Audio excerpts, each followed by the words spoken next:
রোজ রোজ একঘেয়ে ব্রেকফাস্ট খেয়ে যদি বোর হয়ে থাকো তাহলে বানিয়ে ফেলো এই সুপার হেলদি আর দারুণ টেস্টি মুগ ডালের চিলা। হ্যালো বন্ধুরা, আশা করি সকলে খুব ভালো আছো। আহারে বিহারে একখানা হেলদি ব্রেকফাস্ট ব্লগে তোমাদেরকে স্বাগত। বন্ধুরা, মাত্র 1 কাপ ডাল দিয়ে ঝটপট বানিয়ে ফেলা যাবে দুর্দান্ত স্বাদের ডিলিশিয়াস ব্রেকফাস্ট মুগ ডালের চিলা।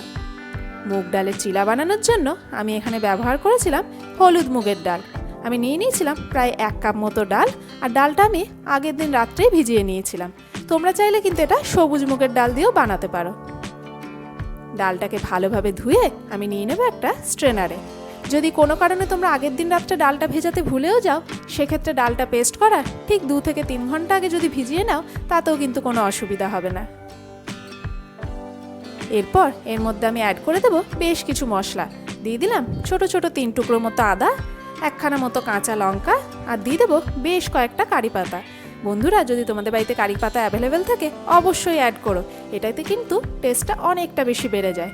আর দিয়ে দিলাম সামান্য একটুখানি হলুদ গুঁড়ো, একটু লাল লঙ্কার গুঁড়ো, একটুখানি হিং, একটুখানি গোটা জিরে, আর আন্দাজ মতো নুন। এই সমস্তটাকে এখানে ভালোভাবে পেস্ট করে নেব। তবে প্রথমেই একবারে বেশি জল অ্যাড করো না, অল্প অল্প করে যেমন যেমন প্রয়োজন তেমনভাবেই এখানে জল অ্যাড করতে হবে। আমার যেহেতু এখানে মুগ ডালটা আগের দিন রাত্রেই ভেজানো ছিল, তাই এটা পেস্ট করতে খুব বেশি সময় লাগেনি। এমনিতেও ওই ডালটা ভীষণই নরম ডাল, তোমরা যদি 2-3 ঘন্টা আগেও এটা ভিজিয়ে নাও, সেক্ষেত্রে এটা পেস্ট করতে কিন্তু খুব বেশি পরিশ্রম হবে না।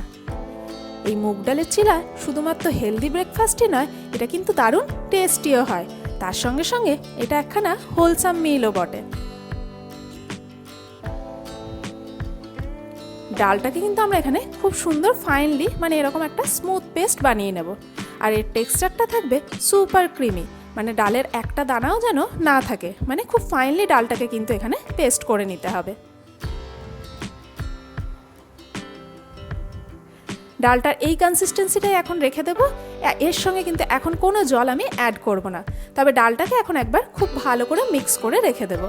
আমরা যখন চিলা বানাবো তখন এই ডালের ব্যাটারের সাথে আরেকটুখানি জল অ্যাড করে এই ব্যাটারটাকে একটুখানি পাতলা করে নেব। তবে এটা এখন করব না, যখন আমরা চিলাটা বানাবো সেই সময় আমরা এটাকে রেডি করব।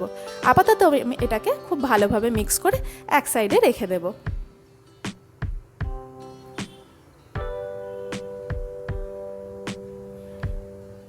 এরপর আমরা চিলা স্টাফিংটা রেডি করে নেব। আমি ব্যবহার করব আজকে পনিরের স্টাফিং, তবে তার মধ্যে যা যা আমাদের লাগবে সেগুলোকে এখানে একটু ফাইনলি চপ করে নেব। আমি এখানে নিয়ে নিয়েছিলাম 2খানা মতো পেঁয়াজটাকেও আমি চপারে খুব ভালোভাবে ফাইনলি চপ করে নেব। তবে তোমরা চাইলে এখানে নিজের মনের মতো সবজিও কিন্তু অ্যাড করতে পারো। চাইলে এখানে গাজর, বিনস, ক্যাপসিকাম বা ব্রোকলি, কর্ন এগুলোও কিন্তু ব্যবহার করতে পারো। তবে গাজর, বিনস, ক্যাপসিকাম এগুলোর ক্ষেত্রে সবজিগুলোকে একটুখানি গ্রেট করে নিতে হবে।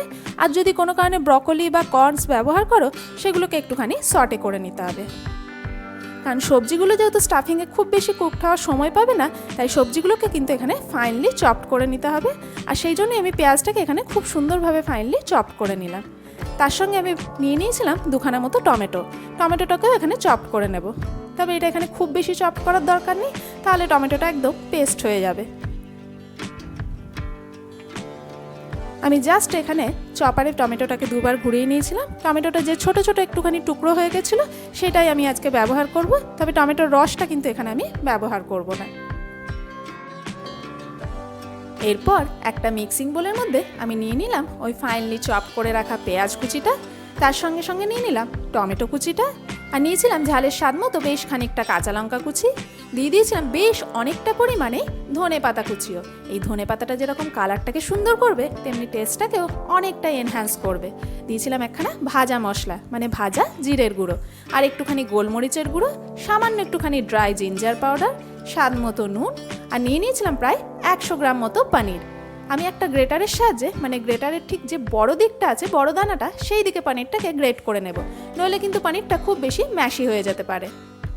বন্ধুরা, আজকের ভিডিওর টিপস হলো, এই বর্ষার দিনে ফ্রিজের কোনো একটা কোণায় যদি ছোট্ট বাটিতে করে 1 বাটি লবণ রেখে দিতে পারো না, তাহলে দেখবে এই লবণটা ফ্রিজের সমস্ত আর্দ্রতাকে শুষে নিয়েছে। তার সঙ্গে সঙ্গে ফ্রিজে কিন্তু কোনো রকম দুর্গন্ধও হতে দেবে না। পনিরটাকে ভালোভাবে গ্রেট করে নেওয়ার পর খুব হালকা হাতে এটাকে মিক্স করে নেব, যাতে এটা খুব বেশি ম্যাশি না হয়ে যায়। এই পনিরের স্টাফিংয়ের মধ্যে তোমরা চাইলে কিন্তু নিজেদের মনের মতো করে মশলা অ্যাডিশন বা অল্টারেশনও করতে পারো। এরপর আমরা বানিয়ে নেব চিলাটা। তার জন্য সবার প্রথমে বসিয়ে দিলাম একখানা প্যান, আর প্যানটাকে খুব ভালোভাবে কিন্তু প্রথমে হিট করে নিতে হবে। এরপর সামান্য একটুখানি জল স্প্রিঙ্কেল করে এরপর একটা টিস্যু পেপার বা কোনো কাপড়ের সাহায্যে জলটাকে ভালোভাবে মুছে নিতে হবে। তবে অবশ্যই খেয়াল রাখবে প্রথমে কিন্তু কোনো তেল অ্যাড করবে না। এরপর এইভাবে এক হাতা ব্যাটার দিয়ে জাস্ট চিলাটাকে ভালোভাবে স্প্রেড করে নিতে হবে। তোমরা যদি একটু মোটা চিলা বানাও সেক্ষেত্রে একটু কম স্প্রেড করো, তাহলে চিলাটা একটুখানি নরম হবে। আর যদি একটু পাতলা বা ক্রিস্পি চিলা বানাতে চাও সেক্ষেত্রে এইভাবে ব্যাটারটাকে একটুখানি বড় করে স্প্রেড করো, তাতে কিন্তু চিলাটা একটু ক্রিস্পি হবে।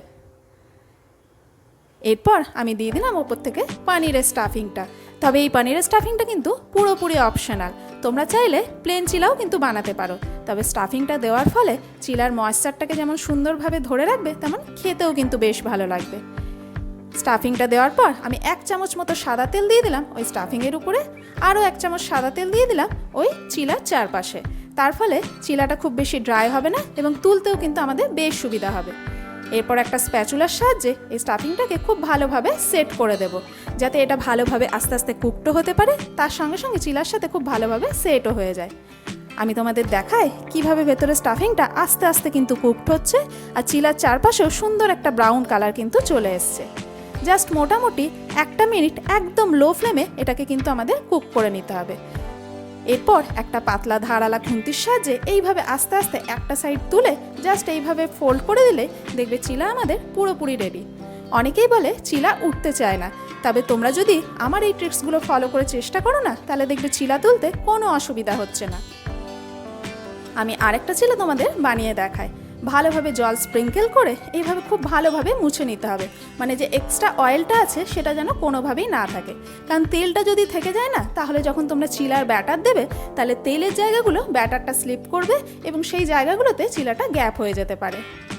তবে অবশ্যই খেয়াল রেখো যখন তোমরা চিলার ব্যাটার দেবে তখন যেন গ্যাস একদম ফুল ফ্লেমে থাকে, আর ব্যাটারটা দেওয়ার সঙ্গে সঙ্গে গ্যাসটাকে কিন্তু একেবারে লো ফ্লেমে করে দিতে হবে।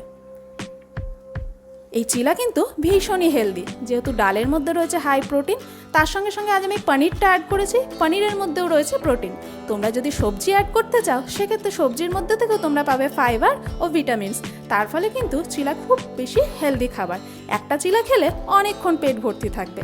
আর তোমরা চাইলে এই চিলা কিন্তু শুধুমাত্র ব্রেকফাস্টে না, লাঞ্চেও দিতে পারো বা কখনো কখনো ইভিনিং স্ন্যাক্স হিসেবেও খেতে পারো। একইভাবে সুন্দরভাবে স্টাফিংটা দিয়ে এইভাবে সেট করে দেবো। স্টাফিংটা হতে কিন্তু মানে কুকড হতে আমাদের খুব বেশি সময় কিন্তু লাগবে না, যেহেতু অলরেডি পনিরটা আমাদের প্রসেসড। তার সঙ্গে সঙ্গে আমরা যে পেঁয়াজ টমেটোটা ব্যবহার করছি সেগুলো ভীষণ ফাইনলি চপড, তার জন্য চিলাটা হতে বেশিক্ষণ কিন্তু আমাদের সময় লাগবে না। দ্বিতীয় চিলাটা তুলতে একটু অসুবিধা হতেও পারে, যেহেতু আমরা তেলটা আগের চিলাতে ব্যবহার করেছি। তবে জাস্ট একটু প্রেস করো, তাহলে দেখবে একটা সাইড সুন্দরভাবে কিন্তু উঠে আসছে। তোমরা যদি তাওয়া ব্যবহার করে থাকো তাহলে অবশ্যই খেয়াল রেখো শুরুতে কোনো রকম তেল কিন্তু তাওয়ায় অ্যাড করো না। আর যদি ননস্টিক প্যান বা ধোসা তাওয়া ব্যবহার করে থাকো সেক্ষেত্রে তো চিলা তুলতে কোনো রকমই অসুবিধা হবে না। আমি এই চিলাগুলো সার্ভ করেছিলাম টমেটো কেচাপের সাথে, তোমরা চাইলে ধনেপাতার চাটনিও বানিয়ে ফেলতে পারো। বন্ধুরা, একদম ইজি ওয়েতে আমার এই চিলার রেসিপি যদি তোমাদের ভালো লেগে থাকে অবশ্যই ভিডিওটাকে একটা লাইক করো আর চ্যানেলটিকে সাবস্ক্রাইব করো।